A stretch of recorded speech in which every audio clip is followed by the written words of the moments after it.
সপ্তাহ হয়ে গেল, এখন পর্যন্ত তোমরা কাজটা শেষ করতে পারলে না। আর কত সময় নিবে? এক্সকিউজ মি ম্যাডাম, আমি আপনাকে কোনোভাবে সাহায্য করতে পারি? আচ্ছা, আমি তোমাকে পরে কল করছি, রাখি। হ্যাঁ, ভিতরে আসো।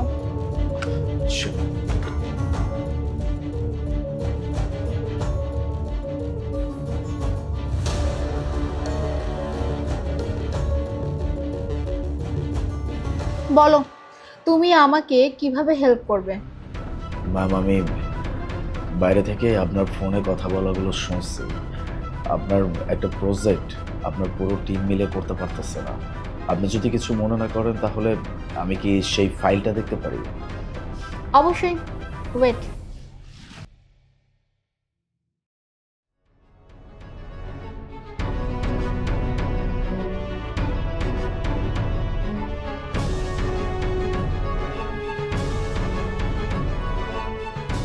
ম্যাম, আপনার ল্যাপটপটা আমার একটু চেক করতে হবে। আচ্ছা ঠিক আছে, দিচ্ছি।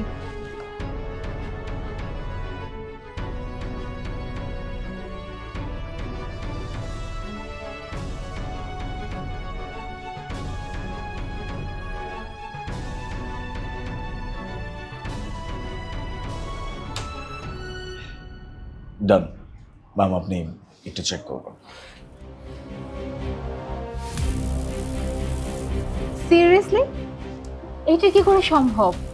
মানে যে কাজটা গত 2 সপ্তাহ যাবত আমার টিম করতেই পারতেছিল না, মানে কোনোভাবেই কিছু করতে পারছিল না, বাট তুমি জাস্ট 2 মিনিটে কাজটা করে ফেললে, মানে এত বড় একটা প্রবলেম সলভ হয়ে গেল। আচ্ছা, তোমার নাম কি? জি ম্যাম, আমার নাম আলিফ। আমি আপনাদের এখানে ইন্টারভিউ দিতে আসছিলাম। গ্রেট। তো তুমি কি সিলেক্ট হয়েছো নাকি হওনি? ম্যাম, সিলেক্ট হওয়া তো অনেক দূরের কথা, আমি তো ইন্টারভিউটাই দিতে পারি নাই। আমি সেই সকালবেলা একদম সময় মতো চলে আসছিলাম, মানে সবার আগেই চলে আসছিলাম। আমার পরে যারা আসছে তাদেরও ইন্টারভিউ নেওয়া হয়েছে, কিন্তু আমারটা নেওয়া হয় নাই। স্যার, কি ব্যাপার, তুই এখনো যাসনি? স্যার, আমার তো এখনো ইন্টারভিউ নেওয়া হয়নি। ইন্টারভিউ? আরে বাবা, ইন্টারভিউ তো অনেক আগে শেষ হয়ে গিয়েছে। কিন্তু স্যার, আমি তো সেই সকালবেলা আসছি, তাও সবার আগে। আমার ইন্টারভিউ তো এখনো নেওয়া হয়নি। ও, তো আমরা কি করব? আমরা কি সারাদিন তোর ইন্টারভিউ নিব? দেখ, আজকের মতো ইন্টারভিউ শেষ হয়ে গিয়েছে, তো একটা কাজ করিস, কালকে সেই ইন্টারভিউ দিয়ে দিস, ঠিক আছে? যাই। স্যার। আচ্ছা, এই কাহিনী তাহলে, তাই না? জাস্ট আ মিনিট, এই আশিককে আমি আর ছাড়ছি না। আশিক, আশিক!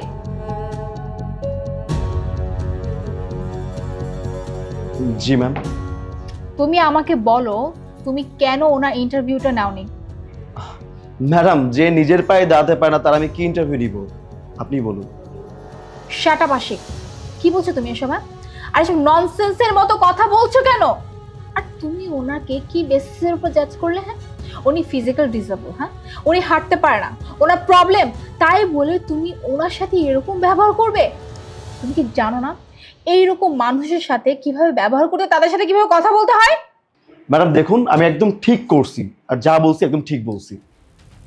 যার না আছে কথা বলার ধরন, না আছে ড্রেস আপের ধরন, ম্যাম আপনিই বলুন, আমি যদি এই ধরনের একটা লোককে আমাদের কোম্পানিতে জব দিই, আমাদের কোম্পানির কি রেপুটেশন থাকবে? থাকবে না।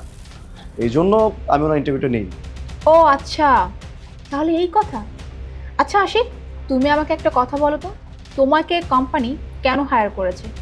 তুমি এখানে কি করো? হ্যাঁ, তুমি এখানে জব করো, বাকিদের মতো তুমিও কাজ করো, তাই না? তাহলে তুমি এমন কি স্পেশাল কাজ করছো শুনি? হ্যাঁ, গত 2 সপ্তাহ যাবত তোমার টিম সামান্য একটা প্রবলেম সলভ করতে পারছিল না, বাট এই যে উনি জাস্ট 2 মিনিটে সেই প্রবলেমটা সলভ করে ফেলেছে। তাহলে তোমার আন্ডারে যে টিম কাজ করছে, এই কাজ করছে, তাহলে এই তোমার ট্যালেন্ট, তাই না? ম্যাডাম কি বলতেছেন, 2 মিনিটে সলভ করে দিয়েছে? ম্যাডাম শুনুন, আমি একটা কথা বলি, হয়তো বা ভুলে ভালে ঠিক হয়ে গিয়েছে, সলভ হয়ে গিয়েছে, এর মানে এই না যে সেই কোম্পানির জন্য যোগ্য ব্যক্তি বা এই পোস্টের জন্য যোগ্য।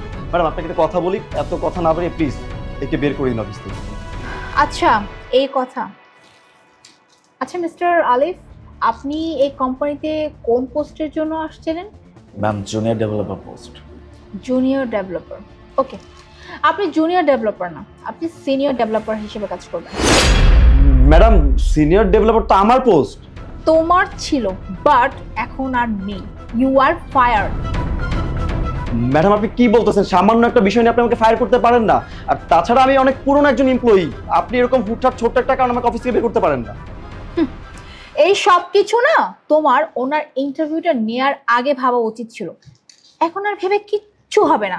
সো তুমি এখান থেকে বের হও। ম্যাডাম আমি এখন কোথায় যাব?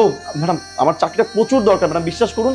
আমি হয়তো একটা ভুল করে ফেলেছি ম্যাডাম, প্লিজ এইবারের মতো ম্যাডাম প্লিজ ক্ষমা করে দিন আমাকে। I said get out.